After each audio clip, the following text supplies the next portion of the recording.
Hello, my beautiful mistakes. I am back here with Angelic Arrow again, and we're going to play a little Clash. And I'm going to touch upon things I didn't touch upon in the first episode, The Good and Bad of Destiny.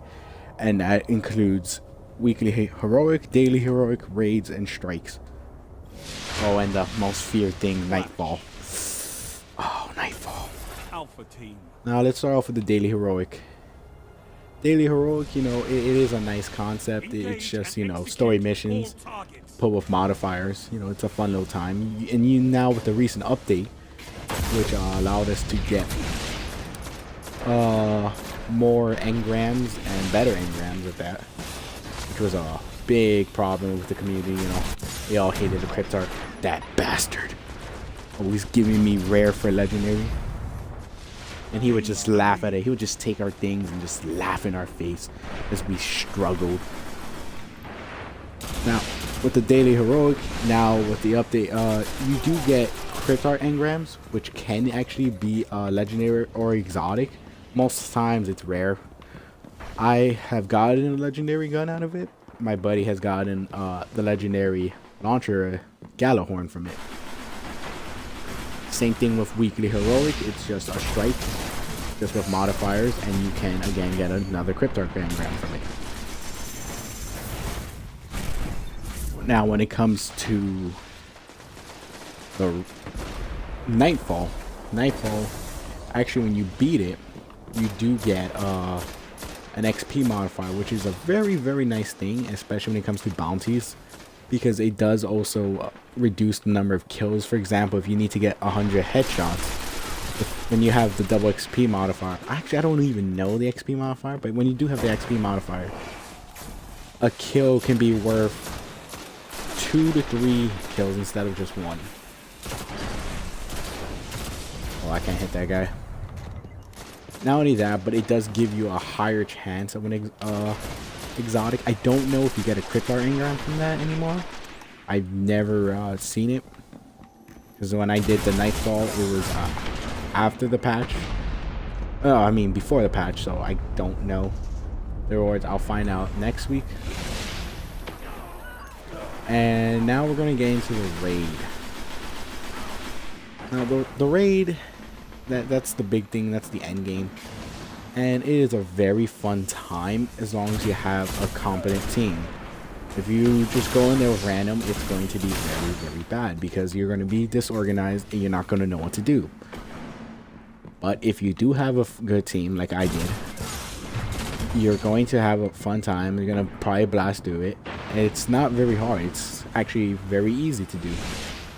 You just got to have the right setup. First of all, you're going to need 2 Titans. That's a guarantee, and 2 Warlocks at least.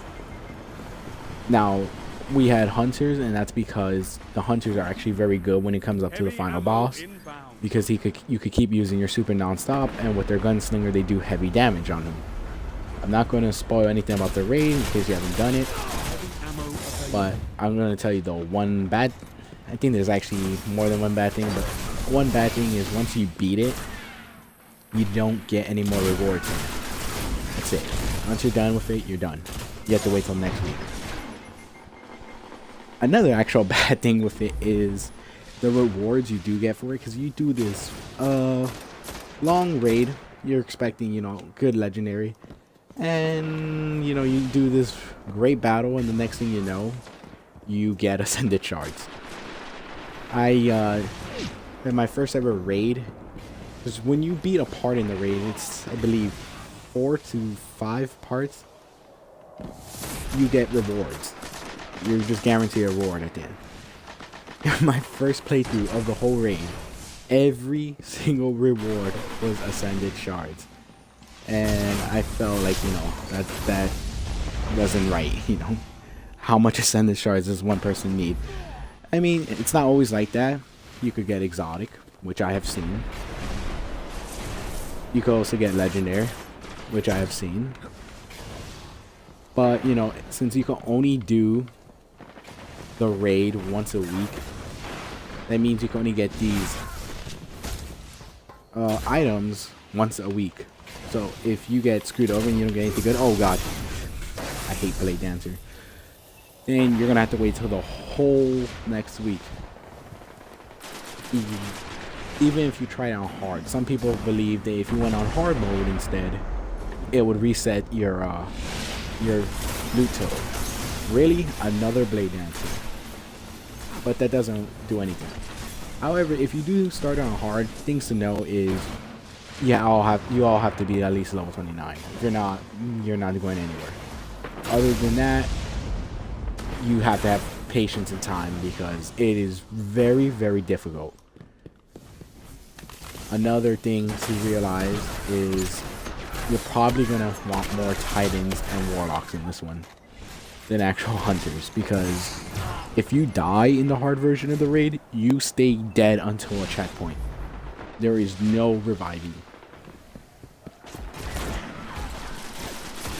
Now, another issue with the raid would be the matchmaking, I guess.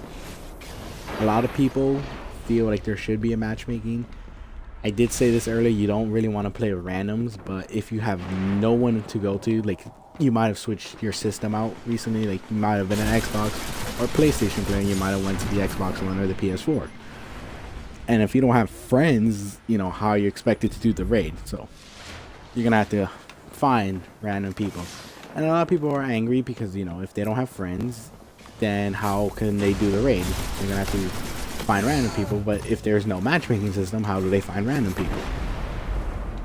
Do I feel there should be a matchmaking system? Yes, but it shouldn't be that way. You should probably find a team, and you should probably find a team you're comfortable with, because it's going to get really challenging, especially hard. In hard, you're guaranteed death if you don't have a good team.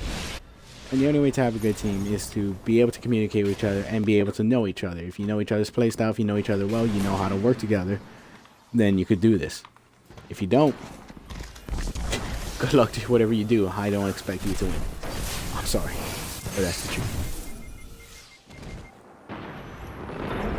Oh, I guess I'll touch upon that. The grenades. Some people feel grenades are also overpowered in this game. I mean, come on, they're grenades. What do you expect grenades to do? And if I left out anything, let me know in the comments. I can't think of anything that I left out. I covered upon the Crucible. I covered upon the story. I covered upon the raids and the strikes. Well, if you guys didn't know, I guess I'll tell you this. You could start doing strikes on the Tiger playlist, which means the level 24 strikes, and you're guaranteed Cryptart Engram every time. So I suggest you guys do that because it would really help you. You can get a lot of good stuff out of there. There is a chance for a legendary if you don't have yet. Complete your bounties. Bounties are really important. That's something I didn't talk about. If you don't complete bounties, then you're probably not going to get a lot of legendary, because most of your legendaries are not actually going to come out of engrams. You're probably going to have to buy them yourself, and that's a bad thing because there is a cap on the amount of Vanguard and Crucible marks you can make. That is a bad thing as well. There shouldn't be a cap. I feel like they're limiting on everything, like also the public events.